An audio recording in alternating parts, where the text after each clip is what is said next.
আমার ক্ষমতা সম্পর্কে আপনাদের কাছে খুবই পরিষ্কার ধারণা থাকতে হবে।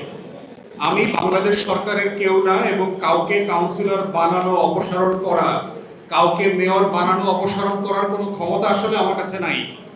অতএব এই বাস্তবতাটা রেখে আমরা একসাথে কাজ করতে পারলে এটা ভালো হবে আর কি। আপনাদের কাছে এটা পরিষ্কার থাকতে হবে। তাহলে আসলে আমি কি করতে পারি?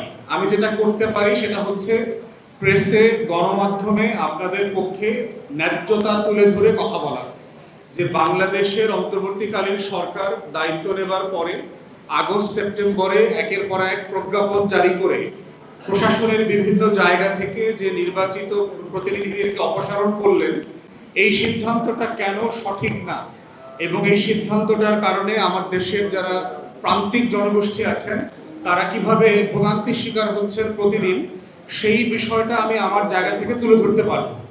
ঠিক একইভাবে সরকারের বিভিন্ন দায়িত্বশীল মহলে আমাদের যাদের সাথে যোগাযোগ আছে তাদের কাছে আপনাদের দাবিগুলো পৌঁছে দেওয়া, আপনাদের দাবির পক্ষে ন্যায্যতা তৈরি করা, আপনাদের পক্ষে নতুন তর্ক আলাপ যুক্তি তুলে ধরে তাদেরকে বোঝানোর চেষ্টা করা, এবং সেটা আমরা গত আগস্ট সেপ্টেম্বর থেকেই আপনাদের মিটিংয়ে আসার আগে থেকেই আমি করে যাচ্ছি।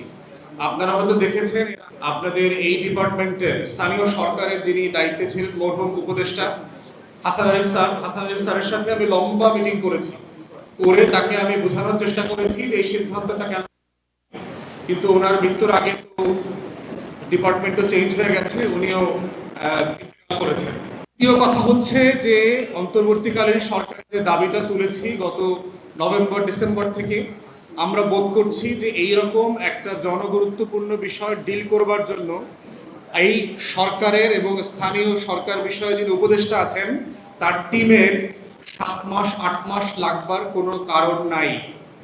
এটা খুবই একটা যৌক্তিক কাজ, খুবই আলোচিত একটা ব্যাপার, এবং এটা করাটা খুব স্বাভাবিক এবং এটার জন্য এত সময় নেবার কোনো প্রয়োজন ছিল না।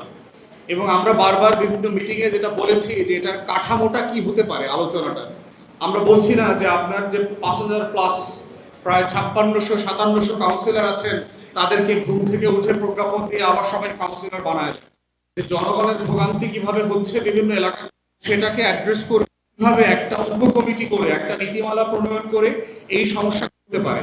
এবং সেই জায়গাতে ফ্যাসিবাদ বিরোধী আন্দোলনের জায়গা থেকে এই বিরোধী দলের প্ল্যাটফর্মগুলো থেকে কারা কারা নির্বাচিত হয়েছেন, স্বতন্ত্র নির্বাচিত হয়েছেন, সেই মানুষগুলো যারা ফোর ফ্রন্টে ছিলেন আন্দোলনের সংগ্রামে, তাদেরকে কিভাবে প্রশাসক হিসাবে যদি নিয়োগ দেওয়া হয় তাহলে রাষ্ট্রেরও উপকার হবে, স্থানীয় প্রশাসন ব্যবস্থা প্রাণ ফিরে পাবে এবং আমাদের যে প্রান্তিক জনগোষ্ঠী আছে তাদের ভোগান্তিটা কমে যাবে।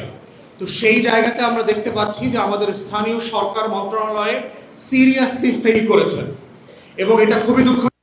এত গুরুত্বপূর্ণ একটা কাজের সিদ্ধান্ত নিতে তারা 7-8 মাস নষ্ট করেছেন এবং এখন পর্যন্ত আমরা জানি না যে আসলে ওনারা কি করছেন।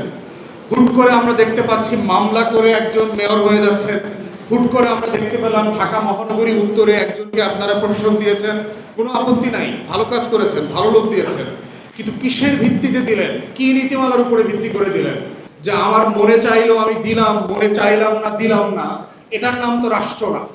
রাষ্ট্রকে যখন কোনো কাজ করতে হবে তাকে একটা বিধিমালা তৈরি করতে হবে, একটা রুলস অফ বিজনেস তৈরি করতে হবে, যে আমি কিসের ভিত্তিতে টোটাল স্থানীয় নির্বাচিত প্রতিনিধি সকল যারা ছিলেন আওয়ামী আমলে সবাইকে বাদ দিলাম, আবার কিসের ভিত্তিতে কাউকে কাউকে কোর্টের উপরে বন্দুক রেখে আবার পুনর্বহাল করছি, আবার যারা ন্যায্যতার ভিত্তিতে পেতে পারেন তাদেরকে আবার দিচ্ছি না। তাহলে এই যে অসংলতা আছে, আমরা বারবার দাবি করেছি যে অন্তর্বর্তীকালীন সরকারকে যে জনদাবিকে মাথায় রেখে, জনগণকে মাথায় রেখে, যেই বাংলাদেশ 2 রূপকল্পের জন্য আমরা লড়াই করেছি, দায় এবং দরদের রাজনীতিকে মাথায় রেখে সেই জায়গাটা বিবেচনা করে একটা উপকমিটি করা এবং বিধিমালা তৈরি করে ইমিডিয়েটলি যাচাই বাছাই সাপেক্ষে এই কাজগুলো করা। মাঝখানে মনে হচ্ছিল যে কাজটা অনেক দূর এগোচ্ছে, হুট করে মনে হচ্ছে আবার 2 মাস 3 মাস ধরে কাজটা পড়ে গেছে। তো এই জায়গাতে মনে হচ্ছে যে সরকার প্রচন্ড দোদুল্যমান অবস্থায় আছে। রাষ্ট্র চালাইতে হইলে উপদেষ্টা মণ্ডলীকে টাফ হইতে হবে, এটা মাথায় রাখবেন।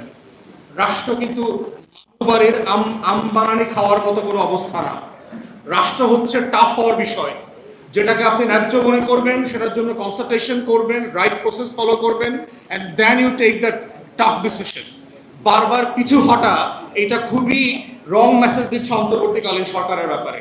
তাই আমরা বোধ করছি প্রফেসর ইউনূসের সরকার এবং স্থানীয় সরকার বিষয়ে যে দায়িত্বপ্রাপ্ত উপদেষ্টা আছেন, আমলারা আছেন, তারা ইমিডিয়েটলি অনতিবিলম্বে এই ধানাই ফানাই করা বন্ধ করে সিরিয়াসলি একটা উপকমিটি করবেন, করে বিধিমালা তৈরি করে এই যে 1700-1800 ফ্যাসিবাদ বিরোধী আন্দোলনের কাউন্সিলররা ছিলেন তাদেরকে প্রশাসক হিসাবে নিয়োগ দিবেন। এই ব্যাপারে আর কোনো সময় ক্ষেপণ করবেন না আল্লাহর ওয়াস্তে। সারা বাংলাদেশে আমরা সফর করে যেটা বাস্তবে দেখতে পাচ্ছি, প্রত্যেকটা প্রশাসনিক সার্ভিস সেবা যেটা ছিল নাগরিকের, সেটা ব্যাপকভাবে ভেঙে গেছে। বাংলাদেশে যুদ্ধের সময় 71 সালে এইরকম আমার স্থানীয় সরকার প্রশাসন ভেঙে যায় নাই।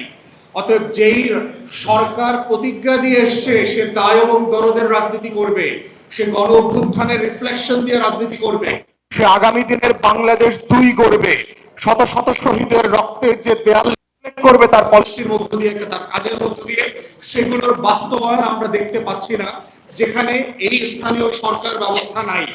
এবং আমলা নির্ভর হওয়ার কারণে যেটা হয়েছে, প্রত্যেক জায়গায় আমরা দেখতে পাচ্ছি তৃতীয় চতুর্থ শ্রেণীর কর্মচারীরা এই প্রশাসনগুলো এখন চালাচ্ছে। তারা ফাইল করে করে নিয়ে রিক্সায় করে, গাড়িতে করে স্যারের বাসায় যায়, স্যারের অফিসে যায়, সিম্পলি সিগনেচার করে নিয়ে আসতেছে। এই আমলাদের পক্ষে সিম্পলি এইরকম 2-3টা এক্সট্রা করা কোনোভাবে সম্ভব না। এটা খুবই একটা অবাস্তব একটা বাস্তবতা। এবং দ্বিতীয়ত হচ্ছে, এই সরকারি আমলারা জনবিচ্ছিন্ন জনগোষ্ঠী। কার জন্য কোনটা প্রযোজ্য এবং প্রযোজ্য না সেটা যাচাই বাছাই করবার সক্ষমতা তাদের নাই। তৃতীয়ত যেটা দেখতে পাচ্ছি, পুরাতন আমলের কর্মচারীরা মিলে আওয়ামী দোসরদারিদেরকে সামনে রেখে ঠিকাদারি ব্যবসা, লুটপাটের ব্যবসা কিন্তু চলমান রেখেছে।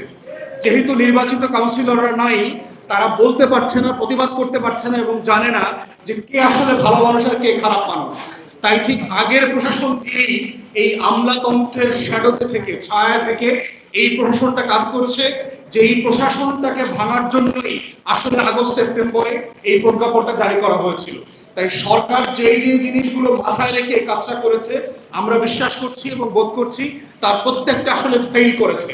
অতএব তার আগস্ট সেপ্টেম্বরের সিদ্ধান্তটা একটা ভুল সিদ্ধান্ত ছিল এবং এটা ইমিডিয়েটলি সংশোধন করতে হবে। এই ফ্যাসিবাদ বিরোধী কাউন্সিলররা যারা আছেন তাদেরকে পুনর্বহালের মধ্য দিয়ে এবং প্রশাসক হিসাবে নিয়োগ দেওয়ার মধ্য দিয়ে। তাই যা আসিফ মাহমুদ থেকে শুরু করে আমলারা এবং প্রধান উপদেষ্টার দৃষ্টি আকর্ষণ করছি, যারা যারা এইটার সাথে সংশ্লিষ্ট আছেন তারা দয়া করে আর কালক্ষেপণ না করে এই প্রশাসনিক বাস্তবতাটাকে অ্যাড্রেস করেন। এই নাগরিকদের রাষ্ট্র কিন্তু এই বাংলাদেশ। যারা মারা গেছেন তাদের প্রতিও আমাদের দায় এবং দরদ আছে। যারা অসুস্থ হয়ে গেছেন, অনেক রোগীর কথা শুনলাম, হার্ট অ্যাটাক করে পঙ্গু হয়ে গেছেন, অসুস্থ হয়ে গেছেন, প্যারালাইজড হয়ে গেছেন, এমন মানুষ আছেন। অতএব এই নির্বাচিত কাউন্সিলররা শুধুমাত্র নির্বাচিতই না, তারা তার এলাকাতে মহল্লাতে কিন্তু অত্যন্ত মর্যাদা সম্পন্ন মানুষ, সম্মানিত মানুষ। অতএব একটা ব্যক্তির শুধু কাউন্সিলর পদটা কেড়ে নিয়েছেন মানে কিন্তু আপনি শুধু ব্যক্তির পদ কেড়ে নেন নাই, আপনি তার সম্মান, মর্যাদা, তার ব্যক্তিত্ব, তার মানুষ হিসাবে বেঁচে থাকার যে অধিকার তার মহল্লাতে, সেই অধিকারটা পর্যন্ত কেড়ে নিয়েছেন। অতএব অন্তর্বর্তীকালীন সরকার এবং উপদেষ্টাদেরকে বলছি, এই রাষ্ট্রের সাথে মুক্তির লড়াইতে ওয়াদা ছিল ভিত্তিতে তার রাষ্ট্র তৈরি করবে, কিন্তু সেই চুক্তিটা বারবার লঙ্ঘিত হতে দেখছি। 24-এর গণ অভ্যুত্থান was a glaring reminder for the interim not those things to happen again, কিন্তু আমরা দেখতে পাচ্ছি সেগুলো আবার হচ্ছে। তো সেই জায়গাতে আজকের আমাদের দাবি খুবই পরিষ্কার। আগে যে দাবিগুলো করেছি সেই যৌক্তিক দাবির জায়গাতে ফিরে এসে এই কাউন্সিলরদেরকে যৌক্তিক বিধিমালার উপরে ভিত্তি করে যাচাই বাছাই করে প্রশাসক হিসাবে অনতিবিলম্বে নিয়োগ দিলে এই সংকটের সমাধান করতে হবে। আপনাদের লড়াই যেটা চলছে, এই লড়াইতে আমরা পাশে আছি, থাকবো ইনশাল্লাহ।